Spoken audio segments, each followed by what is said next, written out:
삶의 첫 단추라는 제목으로 하나님의 말씀 함께 나누겠습니다. 다윗은 자신을 모욕했던 라바를 살려주었습니다. 그리고 26장을 제가 건너뛰었는데 이 26장에는 다윗이 다시 한번 사울왕을 살려주는 내용이 나옵니다. 사울이 다윗을 잡기 위해서 군사 3,000명을 이끌고 왔을 때 다윗이 텐트에서 홀로 잠을 자고 있는 사울을 발견하고도 죽이지 않았습니다. 대신 사울의 창과 물병만 가지고 나왔습니다. 그리고 사울을 심판하는 것은 하나님의 소관이라고 말했습니다. 이처럼 다윗은 잘 참았습니다. 잘 용서했습니다. 잘 동행했습니다. 하나님께 잘 맡겼습니다. 여러분도 그렇게 되길 소망합니다. 성경은 이런 다윗의 삶을 26장 25절을 보면 이렇게 표현하고 있습니다. 다윗은 자기 길로 가고 사울은 자기 곳으로 돌아가니라. 다윗은 자기 길로 갔다고 합니다. 다시 말해서 다윗에게는 자기 길이 있었대요. 하나님의 자녀로서 하나님과 동행해야 할 은혜의 길이 있고 하나님의 마음에 합한 왕으로서 빚어져야 할 연단의 길이 있고 그리고 감당해야 할 사명의 길이 있는데 지금 그 길을 잘 가고 있다라는 것입니다. 그런데 사울처럼 갈 곳은 없었습니다. 내일도 또 도망가야 합니다. 어디로 도망가야 할 줄 모릅니다. 그럼에도 다윗은 하나님의 자녀로서 내가 어떤 인생의 길을 걸어가야 할지 어떤 인생을 살아야 할지 그 길을 정확히 알았고 그 길을 잘 걸어갔습니다. 반면에 사울은 자기 곳으로 갔다고 합니다. 여기서 자기 곳은 왕궁이죠. 모든 사람들이 부러워하고 화려하고 멋있고 편안하고 안락하고 군인들이 지켜주는 안전한 곳입니다. 사울은 항상 이런 왕궁으로 돌아가서 평안함과 안락함을 누렸습니다. 그리고 이 왕궁에 있을 때마다 나는 왕이라는 정체성을 가지고 살았습니다. 왕궁이 자기 정체성인 거죠. 그런데 사울에게는 뭐가 없었어요? 자기 길이 없었습니다. 하나님의 뜻을 모르고 살았다라는 거예요. 하나님의 영에 떠났기 때문에 하나님과 동행하며 살지 않았다라는 거예요. 성도 여러분, 그리스도인의 삶은 무엇입니까? 사울처럼 자기 곳으로 가는 것이 아니라 다윗처럼 자기 길로 가는 삶입니다. 왕궁을 삶의 목적으로 삼고 살아가는 삶이 아니라 그리스도인답게 그리스도의 길을 따라가는 것입니다. 여러분, 그런 의미에서 북한이나 중국 지하교회는 갈 곳이 없습니다. 예배당이 없습니다. 그러나 그들은 매일 하나님과 동행하며 살아갑니다. 네가 갈 곳이 없다라는 것을 내가 잘 안다. 그러나 너는 지금 나와 같이 가고 있다. 네가 지금 풍족하게 누리며 살지 못하고 있다라는 것을 내가 너무나도 잘 안다. 그러나 너는 지금 주의 길을 잘 걸어가고 있다. 그들은 항상 하나님과 동행함을 통해서 내가 하나님의 자녀임을, 내가 걸어가야 할 사명의 길이 있음을 그들은 항상 깨닫고 확신하며 살아갔습니다. 그런 의미에서 여러분은 하나님과 동행하는 그 은혜의 길을 걷고 사십니까? 왕궁의 삶의 목적이 아니라 믿음의 삶을 걸어가는 것이 삶의 목적이 되어 살고 계십니까? 항상 주님이 이끄시는 길로 주님의 뜻대로 주와 동행하며 사시는 우리 물된 동산 성도님 될 수 있기를 주의 이름으로 축복합니다. 그런데 여러분, 오늘 본문을 보면 다윗이 자기 길이 아니라 갑자기 사울처럼 자기 곳으로 가고 있음을 발견할 수 있습니다. 이스라엘 땅을 떠나서 적국인 블레셋으로 넘어간 것입니다. 그러나 여러분, 블레셋이 어떤 나라죠? 이스라엘과 원수인 나라입니다. 그래서 가면 안 되는 길입니다. 무엇보다 과거에 그 곳으로 갔다가 겨우 살아남아서 도망쳐 나왔습니다. 그런데 다윗이 또 그 곳을 향하여 가려고 합니다. 성도 여러분, 다윗이 왜 이렇게 행동하는 것입니까? 본문을 찾아보면 먼저 그에게 거짓 두려움이 찾아왔다는 것을 알 수가 있습니다. 1절에 보면 내가 후일에는 사울의 손에 붙잡히리니 블레셋 사람의 땅으로 피하여 들어가는 것이 좋으리로다. 다윗이 사울에게 곧 붙잡히게 될 것이다 라고 생각합니다. 그러나 여러분, 다윗은 원래 이렇게 부정적인 사람이 아니었습니다. 곰과 사자와 싸워서 양을 구해낸 사람입니다. 골리앗과 싸워서 이스라엘 백성들을 구해낸 사람입니다. 수많은 블레셋과의 전투에서 한 번도 등을 보이지 않는 사람이 다윗이었습니다. 무엇보다도 이제까지 다윗은 한 번도 사울에게 붙잡힌 적이 없었습니다. 그 일날 사람들이 배신을 했어도 26장에 보면 사울이 3,000명의 군사를 이끌고 다윗을 잡으러 오거든요. 그런데도 붙잡히지 않았습니다. 그럼 이유가 무엇입니까? 다윗이 홍길동입니까? 그렇지 않습니다. 사무엘상 23장 14절에 사울이 매일 찾되 하나님이 그를 그의 손에 넘기지 아니하시니라. 사울이 매일매일 찾았다라는 거예요. 우는 사자와 같이 매일매일 마귀가 그렇게 공격했다라는 거예요. 그런데 다윗이 잡히지 않은 그 이유가 하나님이 다윗을 보호하셨기 때문이라고 말씀합니다. 오히려 다윗이 사울을 2번이나 죽일 수 있었습니다. 그런데 다 살려주었습니다. 그래서 오히려 지금 사울이 다윗을 두려워하고 있는 상태인 것입니다. 그러면 더 용기 100배에서 하나님의 길을 걸어가야 되는데 갑자기 블레셋으로 도망을 갔습니다. 내가 2번째까지는 잘 피했지만 이번 3번째는 붙잡힐 거라고 생각한 거예요. 여러분, 왜 다윗이 이러죠? 거짓 두려움에 붙잡힌 것입니다. 한 번도 붙잡힌 적 없는데, 한 번도 못 먹은 적 없는데, 시편 34편을 보면요, 젊은 사자는 굶주릴지라도, 여러분 젊은 사자가 가장 힘이 세잖아요. 그래서 가장 먹이를 잘 구하잖아요. 그런데 젊은 사자가 굶주릴지라도 하나님은 자기를 채워주셨다고 말씀합니다. 성도 여러분, 우리도 다윗처럼 믿음으로 잘 살다가 거짓 두려움에 붙잡힐 때가 많이 있습니다. 다윗이 언제 이런 두려움에 붙잡혔습니까? 사울이 3,000명을 이끌고 다윗을 잡으러 왔는데 붙잡히지 않을 때 두려워했습니다. 3,000명을 이끌고 왔을 때 두려워서 도망간 것이 아니라 이끌고 왔는데 붙잡히지 않았어요. 오히려 사울이 다윗을 축복합니다. 네가 반드시 왕이 될 것이다 라고 이야기를 합니다. 일이 잘 풀렸습니다. 우리는 대개 인생을 살 때 인생의 바닥을 경험할 때 내가 두려워하고 염려할 거라고 생각합니다. 그러나 그렇지 않습니다. 오히려 그런 인생의 바닥을 벗어나는 순간, 가난에서 벗어날 때, 복잡한 인생의 문제가 풀렸을 때, 일이 잘 해결되었을 때, 그때 두려움이 찾아옵니다. 또 가난해지면 어떡하지? 또 무너지면 어떡하지? 또 실패하면 어떡하지? 또 쫓아오면 어떡하지? 그래서 결국 붙잡히면 어떡하지?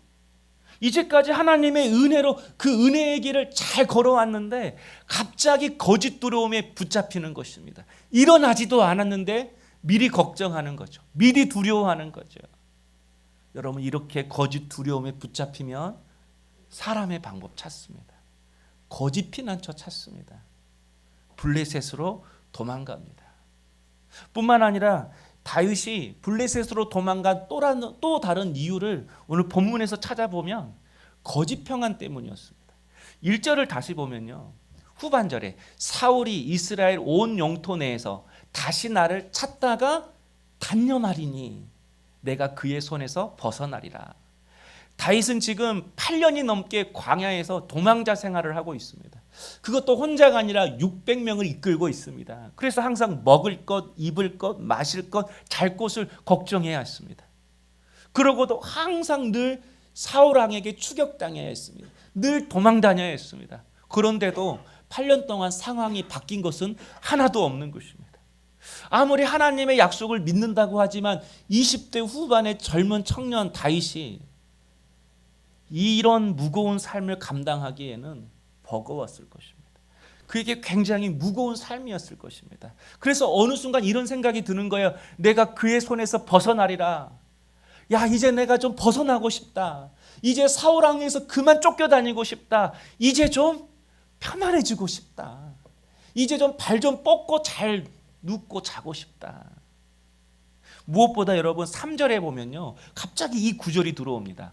다윗이 그 두 안에 이스라엘 여자 아히노암과 아발의 나발의 아내였던 갈멜 여자 아비가일과 함께하였더니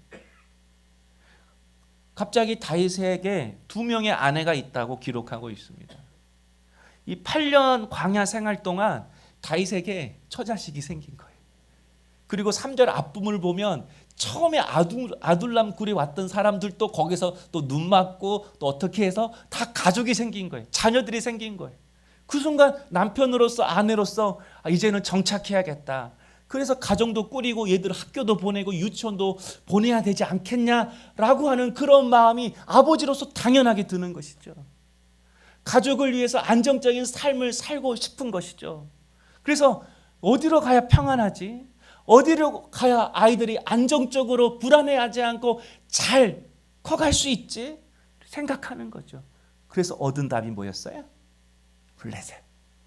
적국으로 가면 사울이 쫓아올 수 없을 거라고 생각한 거예요. 그래서 블레셋으로 도망갑니다. 그리고 블레셋 왕 아기스에게 시글락 성읍을 얻어서 거기서 거주하며 삽니다. 그런데 여러분 아니나 다를까 4절을 보면요, 사울이 다시는 그를 수색하지 아니하니라 라고 말씀합니다. 사울이 다윗 쫓는 것을 포기한 거예요. 다윗의 생각대로 된 거예요. 역대상 12절에 보면요, 다윗이 이렇게 블레셋 땅으로 갔을 때 유다 사람들 그리고 이스라엘 사람들의 큰 용사들이 와서 다윗과 합류했다고 이야기를 합니다. 그 순간 그런 생각이 들겠죠. 야, 내 결정이 옳은 결정이었구나라고 합리화를 시킨 거죠. 7절을 보면요, 다윗이 그래서 이 시글락 성읍에서 1년 4개월을 지냈다고 합니다. 8년 동안 쫓겨다니면서 이 1년 4개월이 가장 평안한 시간이었을 것 같아요. 그러나 여러분, 겉으로 드러난 결과를 보고 우리의 삶을 판단해서는 안 됩니다. 블레셋 땅에 들어와서 사는 순간 다윗 자신도 모르게 다윗이 무섭게 변화됩니다. 변질됩니다. 8절에 보면요, 그술 사람, 기르스 사람, 아멜렉 사람들을 쳐서 그들에게 전리품을 빼앗습니다. 다윗이 사울의 손에서 벗어나 평안한 삶을 살았지만 여전히 백성들의 양식을 구해야 했습니다. 먹을 거, 입을 거 챙겨야 했습니다. 뿐만 아니라 이 시글락 성읍에 오랫동안 계속 머물려고 하면 블레셋 왕 아기스의 의심을 사라지게 하고 환심을 사야 했습니다. 그래서 다윗이 그들에게 빼앗은 전리품을 아기스 왕에게 이렇게 바칩니다. 근데 바칠 때 뭐라고 바치냐면 자기 동족, 내 동족 유다 사람들을 쳐서 빼앗은 전리품이라고 이야기를 합니다. 거짓말을 한 거죠. 막상 아말렉 사람 쳐서 전리품 빼앗았는데 자신의 평안한 삶을 위해서 거짓말을 하며 사는 거죠. 그리고 이 거짓말이 들통나지 않기 위해서 목격자 증거들을 다 없앱니다. 그래서 여러분 9절에 보면요, 남녀를 살려두지 아니하고 아무리 적국 원수들이라도 전리품을 빼앗고 사람들은 죽이지 않는 게 그 당시 전쟁 문화였어요. 노예로 끌고 오는 거죠. 그런데 전리품도 빼앗고 남자도 여자도 다윗이 다 죽었대요. 죽은 사람은 말이 없으니까. 내 동족 유다에게서 빼앗은 전리품이다라고 해서 바쳤잖아요. 그러면 야, 이제 정말 다윗은 돌아갈 수가 없겠구나, 이렇게 아기스가 생각한 거죠. 그 성읍 얻으려고 학살을 한 거예요. 누구처럼? 사울처럼. 자신의 안정적인 삶을 위해 잔인한 짓을 하며 살아간 것입니다. 정말 우리가 하는 다윗이 맞는가? 정말 다윗 속에서 정말 우리가 알지 못하는 어떤 괴물이 튀어나오는 것 같습니다.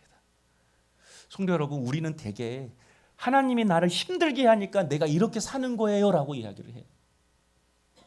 이런 환경에서 살면 목사님도 어쩔 수 없어요 라고 수없이 들었습니다. 목사님은 몰라요. 젊어서 몰라요. 우리 삶을 안 살아봐서 몰라요. 근데 여러분, 다윗이 그러잖아요. 다윗이 왜 블레셋 갔어요?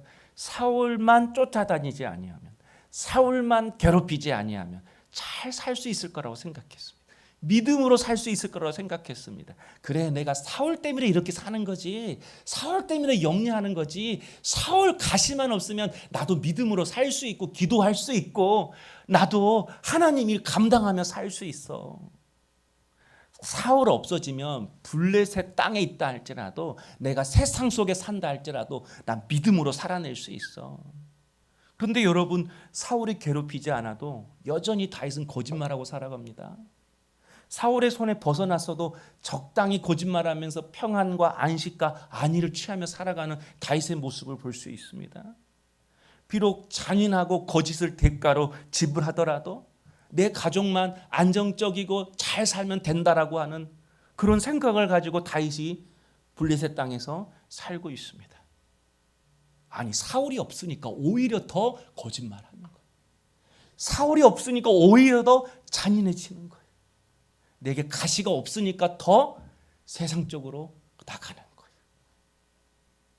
그래서 하나님이 사울을 다윗에게 붙인 거죠.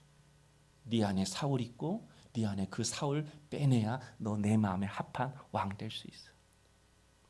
여전히 사울이 없어져도 내가 힘든 거, 내가 당한 거, 내가 지금 불편한 거, 내가 어려운 거, 오히려 더 사울 없으니까 나 하고 살아가는 다윗의 모습을 볼 수 있습니다. 성도 여러분, 무엇이 문제입니까? 무엇 때문에 다윗이 이 지경까지 왔습니까? 첫 단추를 잘못 끼운 것입니다. 왜 다윗이 블레셋으로 가게 된 것이죠? 27절을 다시 보면요. 죄송합니다. 1절을 다시 보면 다윗이 그 마음에 뭐라고요? 생각하기를. 볼펜 있으면 동그라미로 한번 해주세요. 그 마음에 생각하기를. 다윗이 기도하지 않고 생각한 거예요. 거짓 두려움이 찾아왔을 때, 거짓 평안이 찾아왔을 때 기도하지 않고 뭐 했다고요? 생각만 했다라는 거예요. 우리가 언제 제일 위험한가? 기도하지 않고 항상 생각으로 끝날 때. 생각하다가 내가 조금 이따 기도해야지라고 했는데 생각으로 끝날 때, 기도는 없고 생각만 많아질 때, 기도 시간은 줄어들고 생각만 가득 찰 때, 여러분, 우리는 생각을 많이 하면 좋은 결과를 얻을 거라고 생각합니다. 그러나 절대 그렇지 않습니다. 우리가 생각한다고 하지만 결국은 우리의 본능을 따라 생각하고 길을 찾게 되어 있습니다. 우리의 본능이 무엇이죠? 두려움과 욕심입니다. 그래서 문제를 해결하려고 생각하면 생각할수록 우리는 반드시 내 안에 있는 두려움을 해결하는 방법, 이 욕심을 채우려는 방법으로 내 삶의 문제들을 해결하려고 하는 것이죠. 여러분, 다윗을 보십시오. 사울에게 붙잡히는 그 두려움을 해결하기 위해서 블레셋으로 도망갑니다. 블레셋 왕 아기스에게 환심을 사기 위해서 거짓말합니다. 그리고 이 시글락 성읍에서 더 오랫동안 머무르려고 하는, 그 더 오랫동안 평안해지려고 하는 그 욕심 채우려고 그술 사람, 기슭 사람, 아멜렉 사람 모두 학살합니다. 여러분, 다윗이 이랬다면 우리도 그렇지 않을까요? 우리가 그렇게 믿음 좋은 다윗이라고 했는데 이 믿음 좋은 다윗도 사울 없어지니까, 가시 없어지니까, 나를 힘들게 하는 그 고난 없어지니까 이렇게 되었다면 우리도 그렇게 되지 않을까요? 우리도 기도는 없고 생각만 하고 살아가면 믿음 버리고 블레셋으로 도망갈 것입니다. 그래서 블레셋 사람들처럼 살아갈 것입니다. 적당히 거짓말하면서 평안과 이득을 취하며 살아갈 것입니다. 사울왕처럼 잔인해질 것입니다. 그러므로 사랑하는 성도 여러분, 우리 안에서 믿음의 소리가 나와야 합니다. 우리 입술에서 믿음의 소리가 터져 나와야 하는 것입니다. 다시 말해서 기도가 나와야 한다라는 거예요. 사람들은 언제나 반드시 자기가 소망하는 곳에 소리를 지르게 되어 있습니다. 27절에 보니까 다윗이 아기스에게 이르되, 아기스가 다윗에게 소리칩니다. 내가 당신께 은혜를 입었다면. 다윗은 지금 아기스에게 아부하고 있는 거예요. 이제까지 하나님의 은혜로 왔는데 당신에게 은혜를 입었다면. 왜 다윗에게 이르되 소리치고 있죠? 아기스를 소망이라고 생각하니까, 아기스가 은혜 준다고 하니까, 시글락 성읍 주었으니까, 그리고 내가 이렇게 아기스에게 소리쳐야만이 그 시글락 성읍에서 오랫동안 무상임대로 살아갈 수 있으니까. 그래서 여러분, 산에 소망을 두는 사람은 산에 올라가서 소리칩니다. 술에 소망을 두는 사람은 술 마시면서 소리칩니다. 이게 소망이다. 이게 건배가 아니라 술이 소망이다. 술이 두려움 없애준다. 돈에게 소망을 두는 사람은 만나는 사람마다 돈, 자녀에게도 돈이 최고야 라고 이야기를 하는 것이죠. 그래서 여러분이 지금 소리 지르는 것을 보면 어디에 소망을 두고 살아가고 있는지를 볼 수가 있는 것입니다. 그러나 여러분, 시편 42편 11절에 내 영혼아 내가 어찌하여 낙심하며 내 속에서 불안해하는가. 너는 하나님께 소망을 두라. 나는 그가 나타나 도우심으로 말미암아 내 하나님을 여전히 찬송하리로다. 시인은 하나님께 소망을 두라고 이야기합니다. 소망을 두는 곳에 우리가 어떻게 한다고요? 소리치게 되어 있어요. 생각만 하지 말고 하나님께 기도하라는 거예요. 그러면 나는 여전히 하나님을 찬양하리로다. 찬양하게 된대. 기도하면, 소리치면 찬양이 나온대요. 여러분, 찬양이라는 이 단어 속에 인정하다라는 뜻이 있습니다. 하나님께 기도할 때 나를 향한 그 하나님의 사랑이 인정되어지고 하나님의 그 계획하심이 인정되어지고 지금 걷고 있는 내 믿음의 삶의 방식이 믿음의 삶이고 복된 삶임을 받아들여지게 된다는 거예요. 그러므로 사랑하는 성도 여러분, 생각의 자리에서 머물지 말고 기도의 자리로 나오십시오. 다윗은 기도하지 않고 생각만 하다가 결국 사울처럼 잔인한 사람 되었습니다. 블레셋 사람처럼 되어버렸습니다. 기도 없이 악한 사람을 상대하다 보니까 악한 사람을 닮아가게 된 거예요. 기도 없이 블레셋 땅에서 세상 속에서 거짓말하면서 이득치 않은 사람과 상대하고 살아가니까 자신도 모르게 그 블레셋 사람들의 삶의 방식을 닮아간 것입니다. 기도가 없으니까 내가 블레셋 땅에 들어가서 그래 믿음만 가지고 살면 되지, 내가 블레셋 땅에 들어가서 이 블레셋 변화시킬 거야 라고 했는데 블레셋이 오히려 다윗을 변화시켰어요. 내가 안 믿는 그 남자에게 결혼해서 이 가정을 변화시킬 거야 라고 했는데 들어가서 자신이 불자가 되었어요. 그래서 여러분, 다윗이 수많은 시편을 썼는데 이 블레셋 땅 시글락에서 16개월 머물러 있을 때는 시편이 한 편도 없습니다. 기도와 찬양의 시가 하나도 없습니다. 아기스의 한심을 사기 위해 몸부림치고 그 사람 비유 맞추다가 기도가 막힌 거예요. 은혜가 막힌 거예요. 오히려 다윗이 광야에 있을 때 수많은 기도의 그 눈물의 시편, 찬양의 시편이 써졌습니다. 이유가 무엇이죠? 기도가 모든 혀를 뚫는 거예요.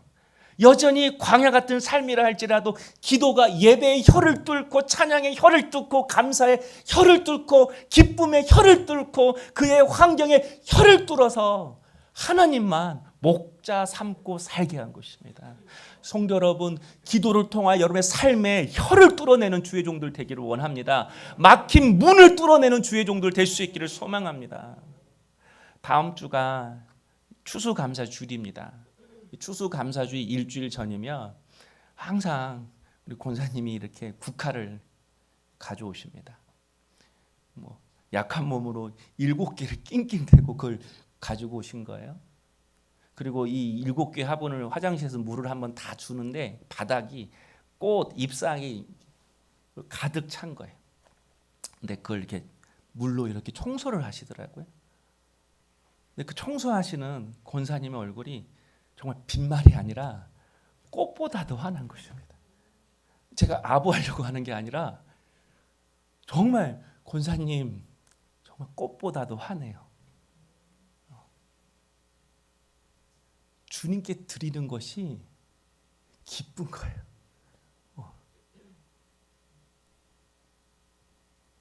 여러분도 기쁘게 감사했으면 좋겠어요.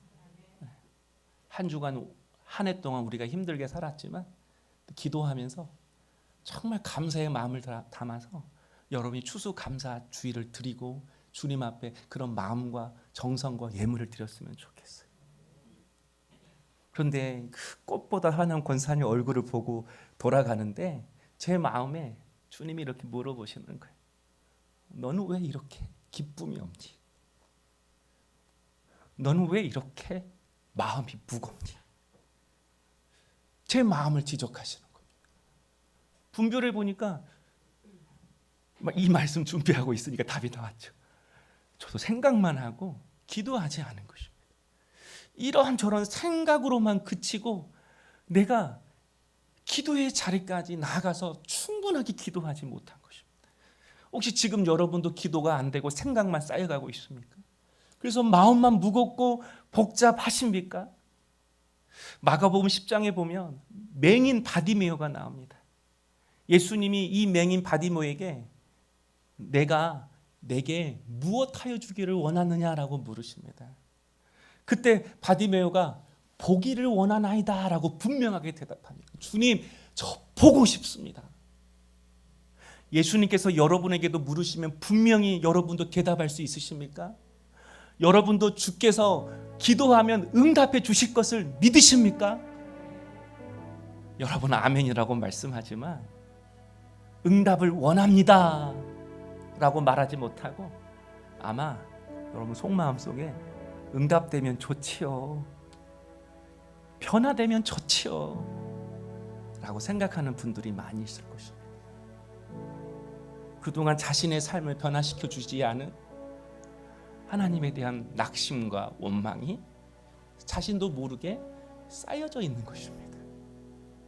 그래서 나를 구원하신 주님은 믿어지는데 내가 바뀌어지고 내 삶, 내 가정, 내 자녀가 바뀌어지는 것에 대해서는 이제까지 내가 살아온 삶을 보니까 변화되면 좋지요 이렇게 되는 거죠. 그래서 기도가 점점 줄어들고 기도해도 마음이 뜨겁지가 않은 것입니다. 그런데 바디메오가 예수님께 나갈 때 어떻게 나갔냐면 겉옷을 버리고 나갔다라고 이야기를 합니다. 마가복음 10장 50절에 맹인이 겉옷을 내버리고 뛰어 일어나 예수께 나오거늘. 여러분, 겉옷은 그냥 덮는 이런 겉옷이 아닙니다. 자기가 한평생 깔고 앉았던 옷입니다. 근심의 자리였고 불평의 자리였고 한탄의 자리였고 두려움의 자리였고 절망의 자리였습니다. 그러나 주님이 보이는 순간 그 겉옷을 버리고 주님께 나아가서 소리쳤습니다. 다윗의 자손이여 나를 불쌍히 여기소서. 그분이 소망이니까. 동일하게 주님이 저에게도 말씀해 주셨습니다. 너 지금 안고 있는 그 더러운 겉옷 버리고 나에게로 나와라. 그 더러운 거적대기에 앉아있지 말고 이제 거기서 벗어나라. 그리고 나에게 나와서 소리쳐라. 사랑하는 성도 여러분, 여러분이 지금 어떤 더러운 거적대기에 앉아있는지는 모르겠지만 그 거적대기에서 벗어나십시오. 그 거적대기에서 일어나십시오. 그리고 주님 앞에 나와 소리치십시오. 그분의 선하심을 믿고 기도하십시오. 사울은 여러분의 모습이 아닙니다. 악하게 잔인하게 살아가는 그 모습은 여러분의 참 모습이 아닙니다. 거짓말하면서 자신의 이득을 취해가며 살아가는 다윗은 여러분의 모습이 아닙니다. 주님이 우리를 살리실 때 분명히 말씀하셨습니다. 너희는 이전 것은 지나갔을 때 보라 새 것이 되었도다. 다시 기도의 자리로 나와. 그래서 아버지 품으로 나아가 그분의 선하심을 맛보아 알게 되는, 그래서 변화될 것을 정말 믿고 기도할 수 있는 은혜 안에 뜨거운 기도의 불이 다시 회복되어지는 우리 성도님 될 수 있기를 주의 이름으로 축복합니다.